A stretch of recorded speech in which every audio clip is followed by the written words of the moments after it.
오늘 하나님의 말씀은 마가복음 10장 17절에서 31절까지 말씀입니다. 신약성경 71쪽에 있는 마가복음 10장 17절에서 31절까지 말씀, 조금 길지만 우리 다 같이 한 목소리로 같이 읽겠습니다. 시작. 예수께서 길에 나가실새 한 사람이 달려와서 꿇어 앉아 묻자오되, 선한 선생님이여, 내가 무엇을 하여야 영생을 얻으리이까? 예수께서 이르시되, 내가 어찌하여 나를 선하다 일컫느냐? 하나님 한 분 외에는 선한 이가 없느니라. 내가 계명을 안 하니 살인하지 말라, 간음하지 말라, 도둑질하지 말라, 거짓 증언하지 말라, 속여 빼앗지 말라, 내 부모를 공경하라 하였느니라. 그가 여짜오되, 선생님이여, 이것은 내가 어려서부터 다 지켰나이다. 예수께서 그를 보시고 사랑하사 이르시되, 내게 아직도 한 가지 부족한 것이 있으니 가서 내게 있는 것을 다 팔아 가난한 자들에게 주라. 그리하면 하늘에서 보화가 내게 있으리라. 그리고 와서 나를 따르라 하시니, 그 사람은 재물이 많은 고로 이 말씀으로 인하여 슬픈 기색을 띠고 근심하며 가니라. 예수께서 둘러보시고 제자들에게 이르시되, 재물이 있는 자는 하나님의 나라에 들어가기가 심히 어렵도다 하시니, 제자들이 그 말씀에 놀라는지라. 예수께서 다시 대답하여 이르시되, 얘들아, 하나님의 나라에 들어가기가 얼마나 어려운지 낙타가 바늘기로 나가는 것이 부자가 하나님의 나라에 들어가는 것보다 쉬우니라 하시니, 제자들이 매우 놀라 서로 말하되, 그런즉 누가 구원을 얻을 수 있는가 하니, 예수께서 그들을 보시며 이르시되, 사람으로는 할 수 없으되 하나님으로는 그렇지 아니하니 하나님으로서는 다 하실 수 있느니라. 베드로가 여짜와 이르되, 보소서, 우리가 모든 것을 버리고 주를 따랐나이다. 예수께서 이르시되, 내가 진실로 너희에게 이르노니 나와 복음을 위하여 집이나 형제나 자매나 어머니나 아버지나 자식이나 정토를 벌인 자는 현세에 있어 집과 형제와 자매와 어머니와 자식과 점토를 100배나 받되 박해를 겸하여 받고 내세의 영생을 받지 못할 자가 없느니라.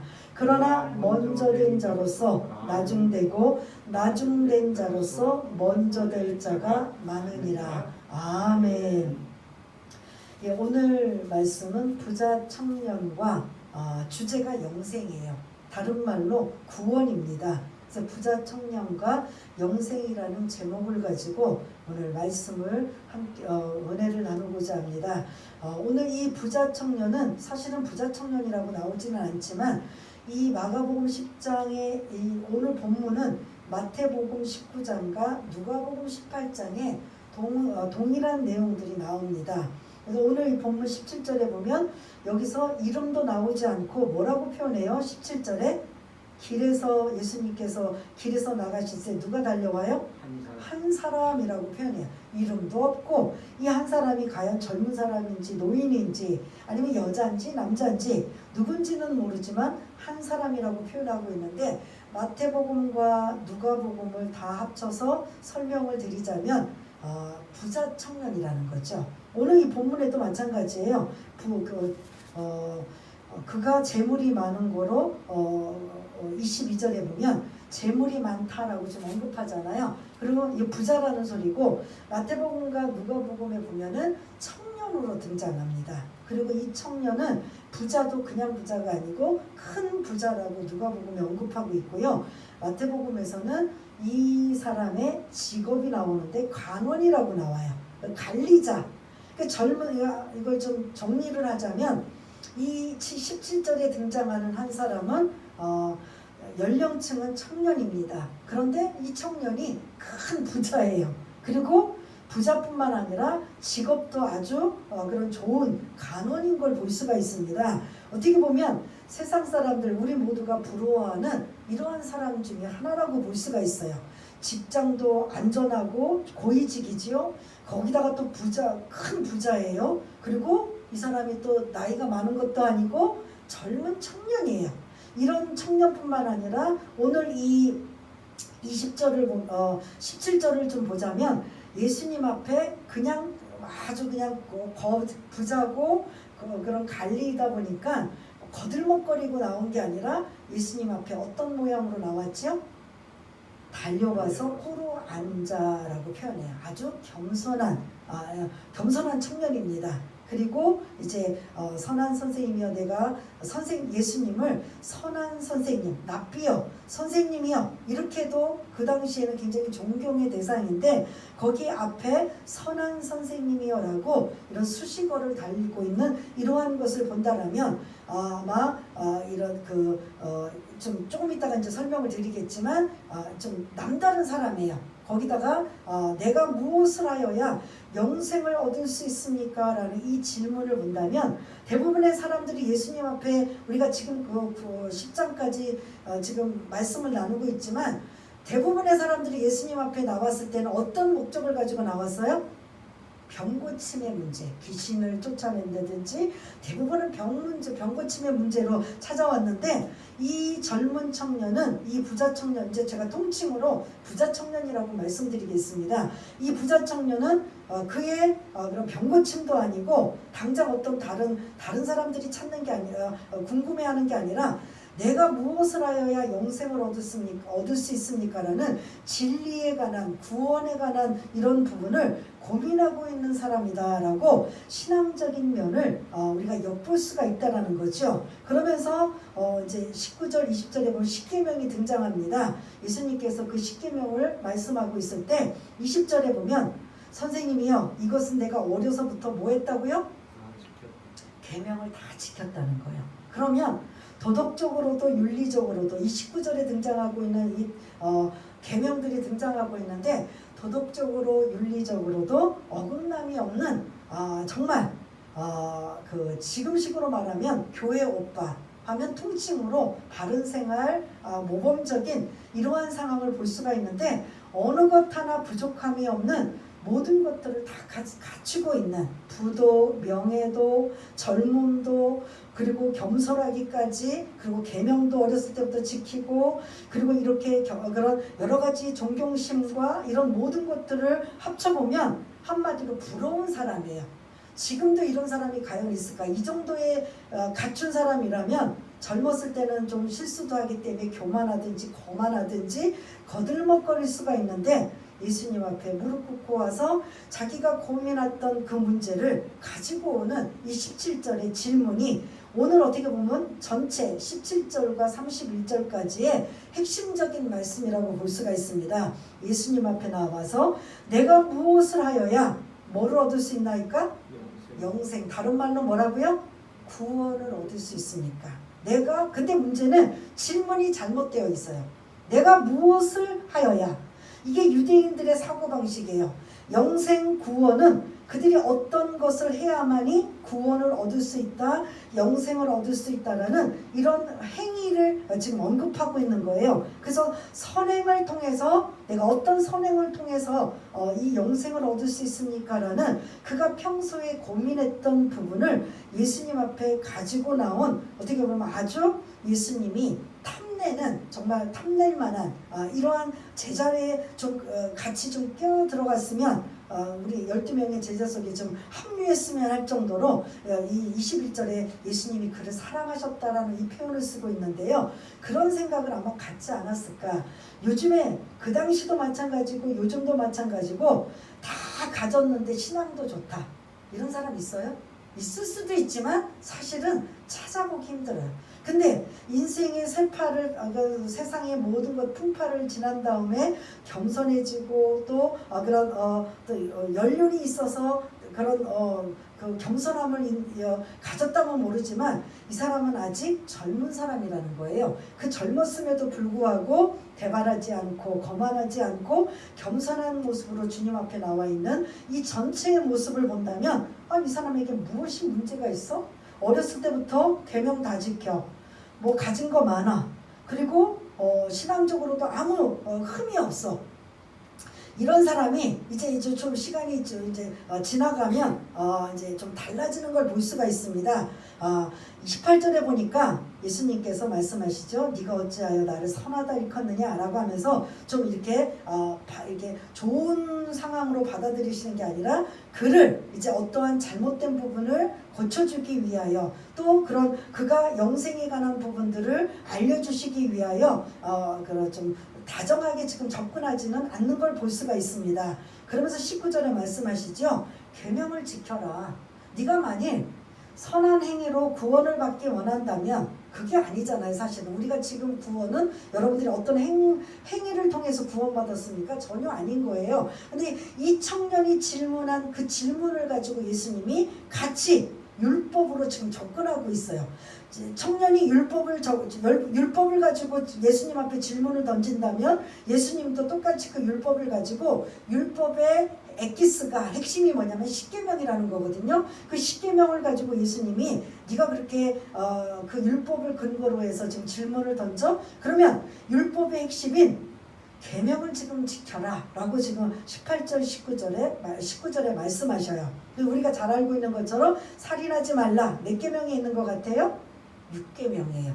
간음하지 말라 7계명, 도둑질하지 말라 8계명, 거짓 증언하지 말라 9계명, 속여 빼앗지 말라 10계명, 그리고 내 부모를 공경하라 5계명. 그래서 5계명부터 10계명 6개의 계명을 지금 예수님께서 말씀하셔요. 그때 20절에 이 청년이 기다렸다는 듯이 이것은 내가 어렸을 때부터 다 지켰나이다 라고 지금 대답하고 아주 자신만만하게 대답하고 있는 걸 볼 수가 있습니다. 그러나 여러분들 우리가 마태복음을 말씀을 나누었었는데요.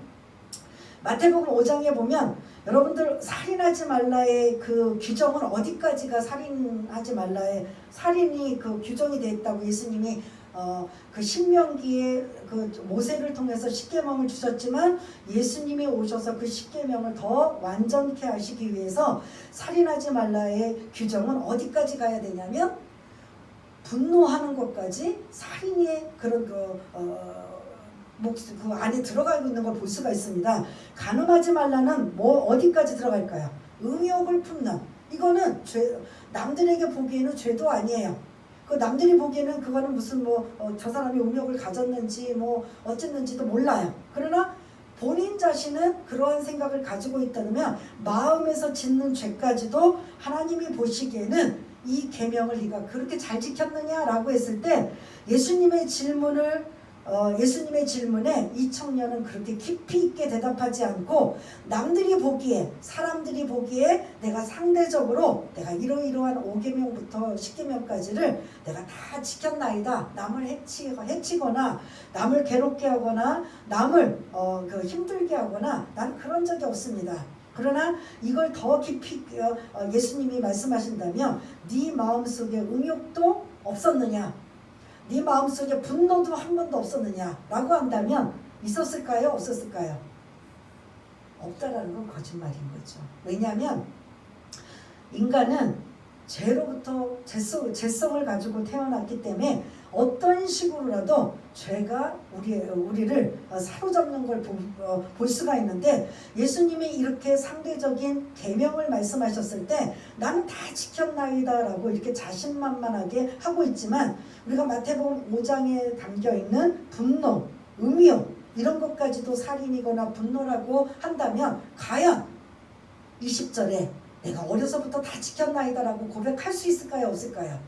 아마 전혀 못할 겁니다. 그러나 그러한 예수님의 말씀보다는 출애굽 신명기에 등장하고 있는 십계명의 내용성에 이러한 이게 19절에 등장하고 있는 5계명부터 10계명까지는 인간과의 그런 계명이에요.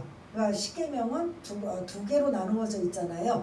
1계명부터 4계명까지는 하나님과의 계명, 하나님 사랑, 5계명부터 10계명까지는 이웃과의 그런 관계, 그리고 이웃사랑에 관한. 그래서 오늘 이 19절은 이웃사랑에 대한 예수님의 말씀을 지금 하고 있는 걸 볼 수가 있습니다. 그럴 때 20절 이 부자 청년은 아주 내가 어렸을 때부터 다 지켰나이다라고 이렇게 아주 호언장담하고 있는 이런 걸 볼 수가 있습니다. 그럴 때 21절 저는 여기에 이제 보시고라는 게 딱 이렇게 꽂혀 있어요.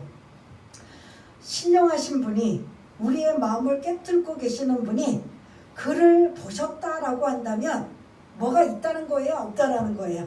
있다라는 거예요. 뭘 깨틀고 주목하시고 그의 심령과 그런 걸 다 아시는 분이라는 거죠. 예수님이 이렇게 계명도 다 지켰나이다라고 이렇게 장담하고 있는 이 청년을 향해 한번 보시면서 그 다음에 사랑하사라고 말씀하셔요. 사랑하시면서 뭐라고 하냐면 우리 한번 이르시되 뒤에부터 한번 읽겠습니다. 4개부터 한번 읽어보겠습니다. 시작. 4개 아직도 한 가지 부족한 것이 있으니 가서 내게 있는 것을 다 팔아 가난한 자들에게 주라. 그리하면 하늘에서 보화가 내게 있으리라. 그리고 와서 나를 따르라 하시니. 아멘. 21절에 이 예수님이 부자 청년에게 어려운 것들을 지금 요구하고 있어요. 네가 다 계명도 다 지키고 나름대로 다 잘했어? 그런데 내가 보니까 한 가지가 뭐한 것이 있어요? 부족한 것이 보인다. 부족한 것이 있다. 너에게. 그래서 그게 뭐냐면 가서 내게 있는 것을 다 팔아 가난한 자들에게 주라. 그러면 지금 이 사람 이 부자 청년에게는 뭐가 지금 부족한 게 보여요? 뭔 것 같아요? 여기서 여러분들이 힌트를 여러분들이 좀 가지면 내게 있는 재물을 다 팔아라는 거예요. 그러면 이 청년에게는 큰 부자고 가진 게 많은데 그거가 예수님이 보시기에는 뭔가 문제가 있다라는 소리예요. 그러니 너에게 부족한 것이 있는데 가서 네가 가지고 있는 거 다 팔아 가난한 자들에게 주라. 그래서 여러분들이 이 본문을 읽을 때는 뭐야? 부자들은 그럼 하나님 앞에 다 바쳐야 돼? 다 내놔야 돼? 절대 아닙니다. 그런 의도가 아니에요. 이 부자 청년에게만 해당되는 말씀이에요. 부자라고 해서 다 하나님 앞에 바치고 다 내놓으라는 게 아니에요. 예를 들어서 마가의 다락방 할 때 그 마가는 그 당시에 가장 부자였어요. 그러다 보니까 처음에 500명이 모이고 사도행전에 120명이 모일 정도의 다락방이면 이 집이 얼마나 큰 집이에요. 얼마나 큰 집을 알 수 있잖아요. 대부분의 부자라고 하더라도 자기의 식구들만 살 수 있는 거기보다 조금 더 여유로운 10명의 식구라면 한 15명이나 20명, 20명의 식구라면 한 30명에 거처할 수 있는 곳이지만 마가의 다락방에 120명이 모일 정도면 마가는 어떤 거예요? 굉장히 부자인 걸 볼 수가 있습니다. 그런데 이 마가에게 하나님이 오늘 이 부자 청년처럼 네가 가지고 있는 거 다 팔아서 가난한 사람들이 나눠줘라 하신 적이 없어요. 그래서 여러분들이 이 21절을 예수 믿을 때 부자인 사람들은 하나님 앞에 다 바치라는 소리야? 라고 하는데 절대 그건 아니니까 여러분들 오해하지 마시고 이 부자 청년에게 결점이 있고 뭔가 지금 예수님께서 하시고자 하는 말씀이 있기 때문에 지금 너에게는 부족한 것이 계명도 잘 지켰고 이런저런 다 존경심도 있고 겸손함도 있고 그리고 진리에 대한 그런 그 갈구함도 있는 이 모든 것 있지만 내가 보기에 너에게 부족한 것이 있는데 재물을 다 팔아서 가난한 사람들에게 주라 라고 지금 말씀하시고 그리하면 하늘에서 보화가 내게 있으리라 라고 말씀하셔요. 그리고 또 하나 그렇게 다 팔아서 가난한 사람들에게 나눠주고 그리고 나를 따르라는 거예요. 나의 제자가 되라는 소리예요. 그러니까 이 청년은 어떻게 해야만 영생을 얻을 수 있습니까? 구원을 얻을 수 있습니까? 라는 이 질문 이거에 대한 대답만 받고 가면 되는데 예수님이 지금 이 청년에게 기대하고 요구하시는 게 지금 이제 하나씩 나오고 있는데 너에게 부족한 것 있어. 남들이 보기에는 젊지 부자지 그리고 고위직의 관원으로 있지 그리고 남들이 보기에는 그 겸손함과 존경심과 도덕과 윤리적으로 무엇 하나 빠짐이 없어 보이는데 내가 보기에는 네 마음속에 지금 이 부자 청년은 어렸을 때부터 이 계명을 다 지켰다고 한다면 지금식으로 말하면 이 부자 청년은 어떤 신앙인 것 같아요? 아마 모태 신앙이나 하나님을 잘 섬기는 가정인 것 같아요. 그런 사람들이 보기에 그런 사람이지만 내가 너의 보기에는 하나님보다 뭐를 더 사랑하고 있다? 뭘 것 같아요? 이 21절을 근거로 하면 예? 재물을 더 많이 사랑하고 있다는 거죠. 하나님보다 재물을 더 사랑하고 있는 너를 내가 보았다. 그리고 너 스스로 알고 있지.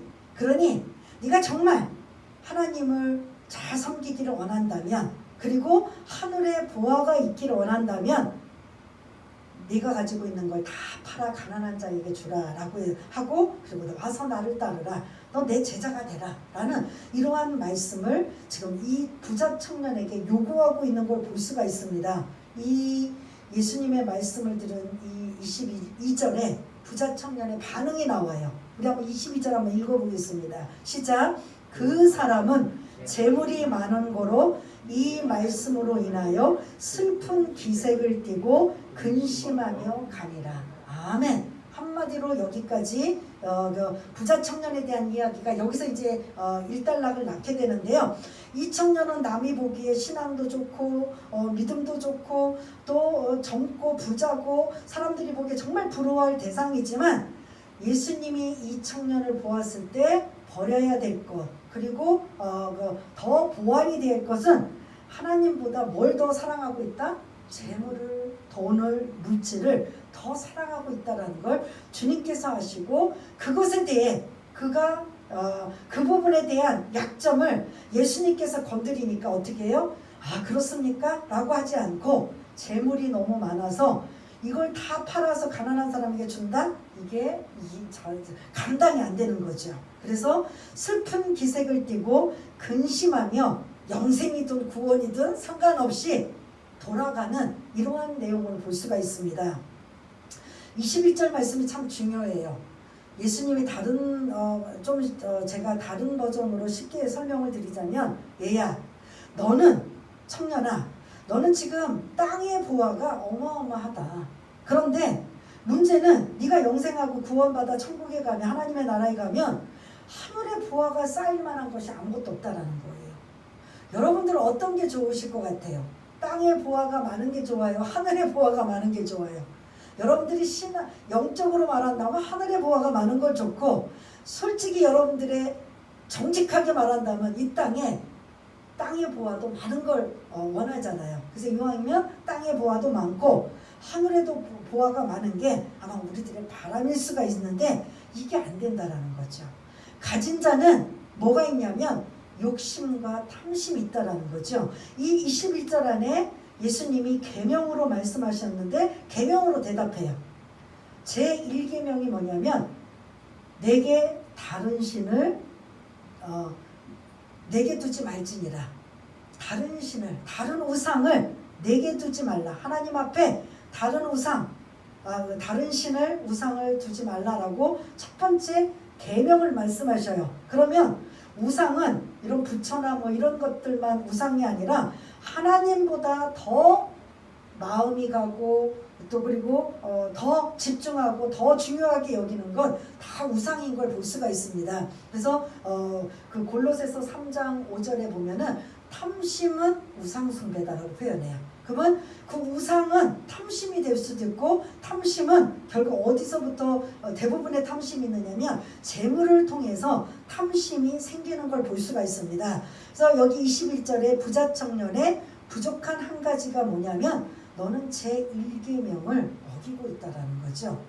하나님 앞에 다른 신을 내게 두지 말지니라라고 1계명을 말씀하셨던 그 다른 신은 사실은 네가 지금 하나님보다도 더 우선순위에 들고 더 목숨처럼 여기고 더 중요하게 여기고 있는 재물이 바로 네가 1계명을 어기고 있는 것이란다. 그러니 네가 계명을 다 지키고 정말 하나님 뜻대로 살기를 원한다면 1계명 너가 목숨처럼 여기고 가장 중요하게 여기는 재물을 가난한 자에 대해 다 나누어주고, 그리고 그러면 하늘의 보화가 쌓여진다라는 거죠. 이 땅에 선행하고 이 땅에 많은 가난한 자들, 없는 자들, 멸시받는 자들, 이러한 자들에게 물 한 그릇, 냉수 한 그릇 주고 그런 어려운 자들을 도와주면 결국은 그것은 사람들이 인정해주지 않더라도 어디에 쌓여요?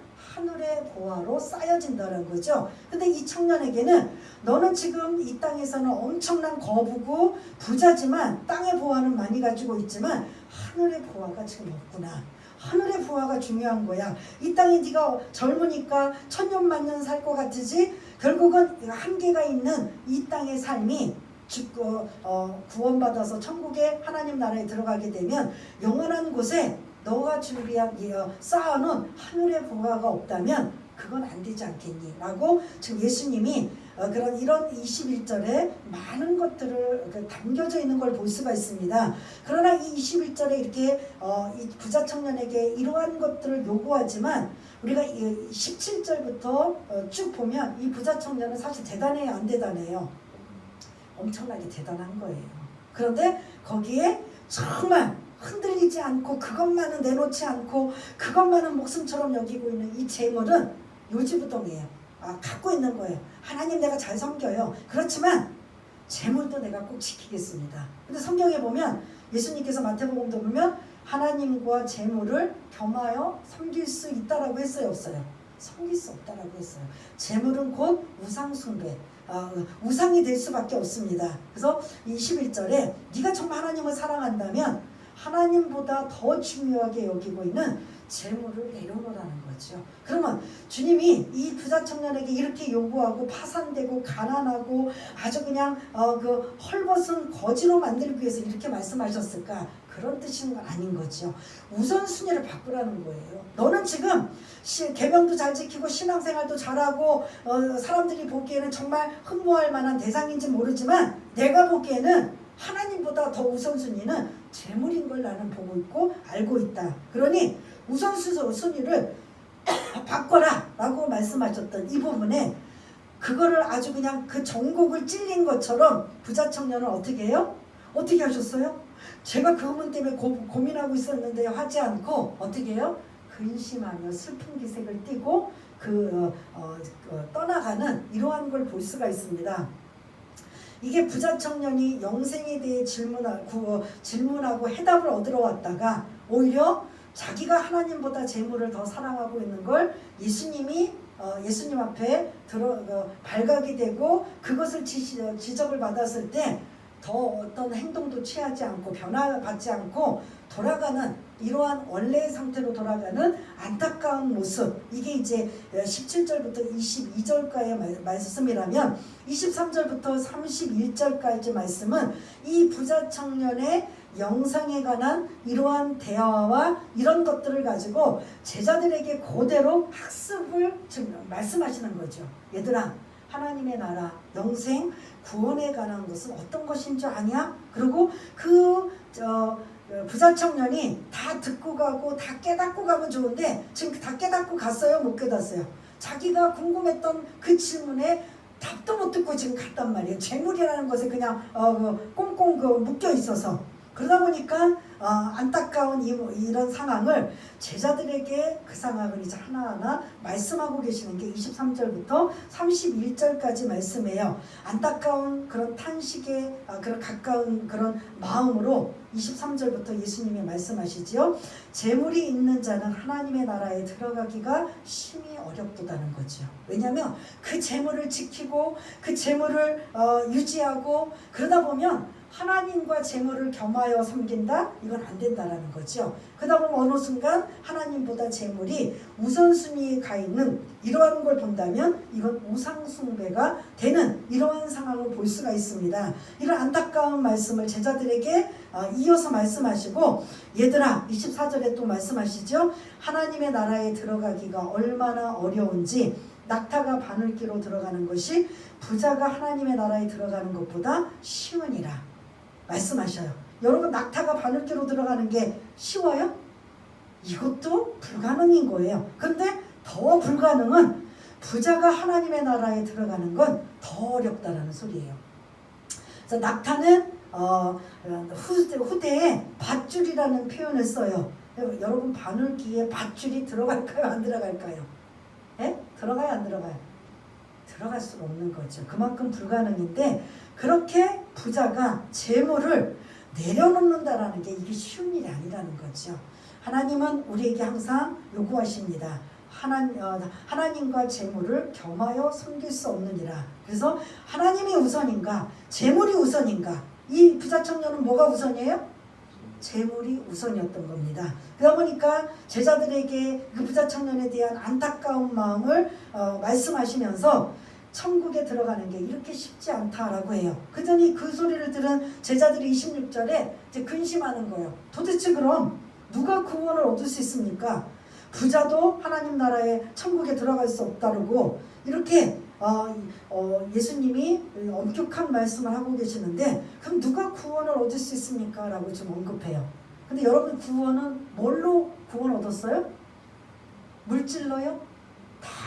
부자는 다 바치고 또 뭐 선한 행동으로 아니면 뭐 어떤 행위의 노력으로? 아니고 뭐예요? 예수님이 나의 죄 문제를 해결하기 위해서 십자가에 죽으시고 그 십자가의 보혈의 피 공로 의지하여 나의 죄 문제를 전가시키고 나는 이제 그분을 믿음으로 말미암아 나는 이제 죄에서 원죄가 없어지는 그래서 구원받게 되는 이 놀라운 일을 사람은 27절에 할 수 없지만 누구만 할 수 있어요?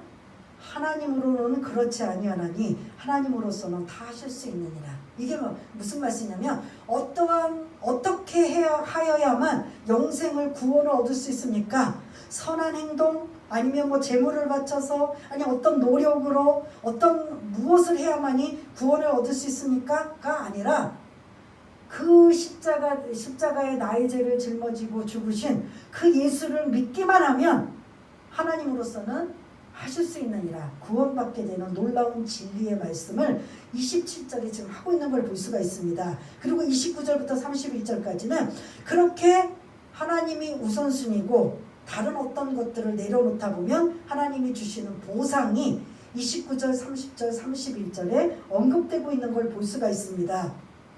그래서 요것도 좀 자세하게 말씀을 드려야 되는데 시간이 많이 가는 관계로 30절에 보면 현세에 있어 집과 형제와 자매와 어머니와 자식과 점토를 몇 배나 받아요? 100배나 받는다. 그래서 풍성함을 지금 말씀하고 있는 거예요. 그렇게 구원받아 하나님이 우선순위고 하나님의 영광 위에 살고 가장 세상에서 내려놓지 못하는 것들을 내려놓고 살아갈 때 하나님은 우리에게 이런 100배 되는 풍성함을 우리에게 주실 것이다. 그리고 내세에 영생을 받지 못할 자가 없느니라 라고 지금 현세와 내세에 지금 그 복을 말씀하고 있는 걸 볼 수가 있습니다. 31절 여러분들이 너무나 잘 알고 있는 말씀 한번 읽겠습니다. 시작. 그러나 먼저 된 자로서 나중되고 나중된 자로서 먼저 될 자가 많으니라. 아멘. 우리 이제 신앙생활하면서 각 신앙생활하는 사람이 열심히 믿다가 오래된 사람들이 모범을 보이지 못하면 이걸 많이 쓰고 있잖아요. 사실은 또 그런 것도 그 나쁘다고 표현할 수는 없지만 오늘 이 표현은 땅의 보화를 아직 많이 가지고 있고 그 땅에 하늘의 보화를 쌓지 않는 자는 나중되지 못한다라는 거죠. 이 땅의 보화와 하늘의 보화 어느 것에 우선을 둘 것이냐 우리가 한번 고민을 해야 된다라는 거죠. 그래서 오늘 이 17절에서 31절 부자 청년과 영생에 관한 말씀을 통해서 우리가 한번 생각해 봐야 될 것이 우리 교회 안에서 열심히 기도 생활도 하고 전도도 하고 또 헌신도 하고 열심히는 해요. 근데 문제는 뭐냐면 꼭 한 가지에 걸려요. 이 청년처럼. 이 청년이 열심히 기도 생활도 하고 계명도 지키고 신앙생활도 나름대로 잘하는데 남들은 모르지 눈치챘는지 모르지만 주님이 딱 보시기에 이 청년은 하나님보다도 뭐가 우선이에요? 재물이 우선이라는 거죠. 이렇듯 우리도 신앙생활하면서 우리 자신들을 한번 여러분들이 점검해 보셔야 되는 거야. 내가 지금 몇십 년 신앙생활하면서 이것도 잘하고 이것도 열심히고 저것도 열심히고 다 하지만 어떤 것 하나만큼은 내가 이 신앙의 문턱을 넘지 못한다. 그게 오늘 부자 청년처럼 재물이 될 수도 있고 어떤 분은 시간이 될 수도 있어요. 그리고 어떤 분은 명예 이런 것 때문에 그 신앙의 문턱을 넘지 못하고 어떤 분은 자녀. 여러분 공감되시죠? 내가 적당히 신앙생활을 하는데 자녀가 걸려서 자녀에게 무슨 일이 일어나고 자녀에게 우선순위를 더 둔다면 오늘 이 부자 청년과 다를 바가 없다라는 거죠. 너에게 부족한 한 가지 있으니 라고 하는 그 부분에 우리도 다 다 걸려 들어갈 수 있는 거죠. 너에게 부족한 한 가지 재물이 될 수 있고, 너에게 부족한 한 가지 자녀가 될 수 있고, 너에게 부족한 한 가지 다른 어떤 건강이나 아니면 시간이나 아니면 성격. 대부분 또 신앙생활 잘하다 보면은, 신앙생활 하는 사람들 보면 열심히 잘해요.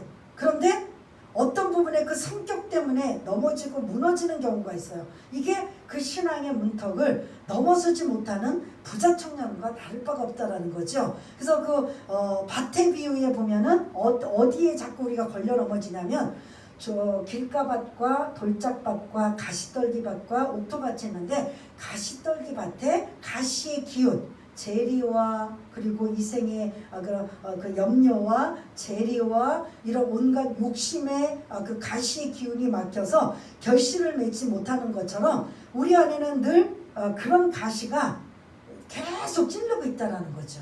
그러한 신앙의 문턱을 넘어가지 못하고 신앙생활 잘하고 있는 목사님이라 할지라도, 장로님이나 권사님이나 안수 집사님이나 아니면 집사님이라 할지라도 어떤 한 부분이 딱 보기에 저분은 다 잘하는데 저 하나 걸려, 저 부분만 좀 잘 되면 얼마나 넘어가면 얼마나 좋을까 라고 하는 부분들이 아마 다 공감되실 거예요. 오늘 부자 청년이 바로 이러한 부분인 걸 볼 수가 있습니다. 그렇다면 저와 여러분들 중에 오늘 이 말씀 부자 청년과 같은 나에게는 이렇게 그 신앙의 문턱을 어떤 부분을 뛰어넘지 못하고 거기서 그냥 제자리 걸음으로 뱅뱅뱅뱅 돌고 있지는 않는지 여러분들 한번 생각해 봐야 되는 거죠. 그것이 어떤 분에게는 재물이 될 수 있고, 어떤 분은 시간이 될 수 있고, 어떤 분은 자녀가 될 수 있고, 어떤 분은 성격이나 기질이 될 수 있고, 어떤 분은 사람과의 관계로 뛰어넘지를 못하는 거예요. 그래서 그 뛰어넘으면 나머지는 하나님께서 길을 인도해 주시는데, 내 스스로 판단하고 생각하고 결정해서 나는 여기까지가 내 한계야, 나는 여기까지만 내 신앙생활 하면 돼, 이게 우리들의 모습이라면 이게 부자 청년과 다를 바가 없다라는 거죠. 그래서 하나님보다 더 우선이고 하나님보다 더 우상을 섬기는 것처럼 내려놓지 못하고 있는 게 나에게는 무엇이 있을까? 여러분들 한번 점검해 보시고 내려놓음이라는 것들을 여러분들이 고민하셔야 돼요. 여러분들 하나님 앞에 다 내려놓으면 하나님이 우리를 파산하고 거지 만들고 엉망진창 만들어서 아무렇게나 하는 그런 하나님이 아니신 거예요. 나의 가장 소중한, 나의 가장 중요한 그러한 것이 하나님보다 동등하거나 우선순위에 있다면, 그것 때문에 몸부림치고 그걸 내려놓기 위해서 성령님의 도우심을 받아서 하나님의 영광을 위해 살고 있다면 나머지는 어떻게 할까요? 하나님이 선한 뜻으로 여러 가지로 해결해 주시고 은혜를 베풀어 주실 줄 믿습니다. 그래서 우리는 이 본문에 있는 말씀을 통해 부자 청년처럼 나에게 걸리는 부분은 없는가? 이게 여러분들과 저와 여러분들의 숙제라고 볼 수가 있습니다. 나는 없어요. 사람과의 관계에서도 아무 문제 없고, 내 성격이나 기질 문제에서 아무 문제 없고, 나는 물질로도 아무 문제 없고, 여러 가지 시간이나 여러 가지 부분의 재물에서 아무 문제 없어요 라고 한다면 과연 그 사람은 얼마나 될지 모르지만, 그렇기보다는 고민하고 부끄러워하고 괴로워하는 사람들이 사실은 대부분이 아닐까 생각해 볼 수 있는 거죠. 부자 청년이 사실은 우리들의 모습이라는 걸 여러분 잊지 마시길 바라겠습니다. 그래서 하나님의 영광을 위해 하나님보다 더 사랑하는 것이 있다면 내려놓는 작업이 저와 여러분들의 성화 과정이라고 볼 수가 있습니다. 성화, 예수 믿고 구원받아 우리가 칭의 구원을 받았다면 이제 주님이 오시는 그날까지 우리가 다듬어지고 변화되고 새로워지는 성화 구원을 우리가 계속적으로 이루어져 나가야 되는데, 그때 내가 이 부자 청년처럼 하나님보다 더 사랑하는 것이 있으면 계속적으로 한 번에 안 되잖아요. 매 순간 성령님의 도우심으로 내려놓고 또 안 되면 또 내려놓고 또 내려놓고 하면서 도움을 받아 정말 힘들고 어렵지만 잘하였도다 인정받을 수 있는 저와 여러분 모두가 다 되시길 바라겠습니다. 그래서 하나님의 영광을 위해 산다면 나머지 몫은 하나님이 책임져 주신다는 걸 여러분 잊지 마시고, 우리 한번 잠시 반주에 맞춰서 한번 부자 청년이 고민하고 있는 이 부분이 나에게는 어떤 부분일까 여러분들이 한번 생각해 보시고 하나님 앞에 도움을 받아 하나님의 영광, 하나님보다 더 사랑하는 것은 없습니다라고 정말 우리가 자신 있게 고백할 수 있는 저와 여러분들이 되기 위해서 이미 설교를 들으시면서 마음에 불편함이 있다면 언제든지 하나님 앞에 도움을 요청하시고, 그래서 항상 우선순위는 하나님이 되셔야 되는 거죠. 다 사랑해야 돼요. 부모도 사랑하고 자식도 사랑하고 물질도 사랑하고 다 사랑해요. 그러나 그 사랑의 빈도수가 하나님보다 더하면 안 된다는 거죠. 하나님과 동등하면 안 된다는 거죠. 사랑하지만 하나님보다 2순위, 3순위, 4순위로 내려가야 된다는 거죠. 근데 어느 순간가 우리는 하나님보다 1순위에 다른 어떤 것들로 우리가 두고 있다면 이거는 이 부자 청년과 다를 바가 없음을 우리가 한번 생각하며 우리 한번 기도하는 시간을 갖겠습니다. 다 같이 기도하겠습니다. 하나님 아버지, 은혜를 감사합니다. 왼노내고 왼감산지 벌레만도 못하고 영원히 지옥 갈 수밖에 없는 우리를 하나님이 사랑하셔서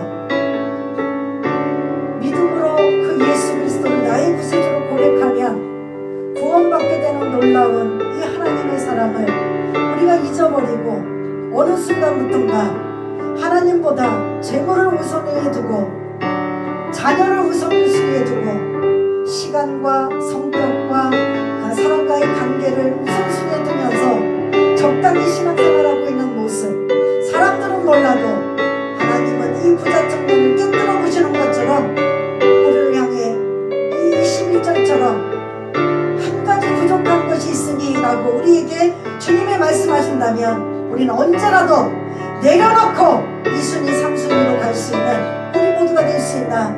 성령님 조명하여 주시고 성령님 깨닫게 하시고 성령님 은혜를 내려주시고 성령님 도와주시옵소서. 그리하여 만왕의 왕이시고 완벽하시고 온 우주 천지 만물을 창조하신 그 하나님만이 나의 우선 1순위가 됩니다.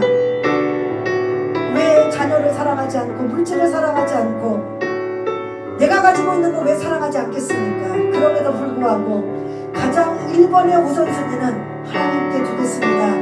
이 고백이 우리의 고백이 되고 변치 않는 신앙이 되어서 이 부자 청년처럼 근심하며 슬픈 기색을 띠고 떠나가는 자가 한 명도 없고 하나님 앞에 하늘의 보화가 힘이 많도다라고 인정받을 만한 우리 모두가 될 수 있도록 주님 도와주시옵소서.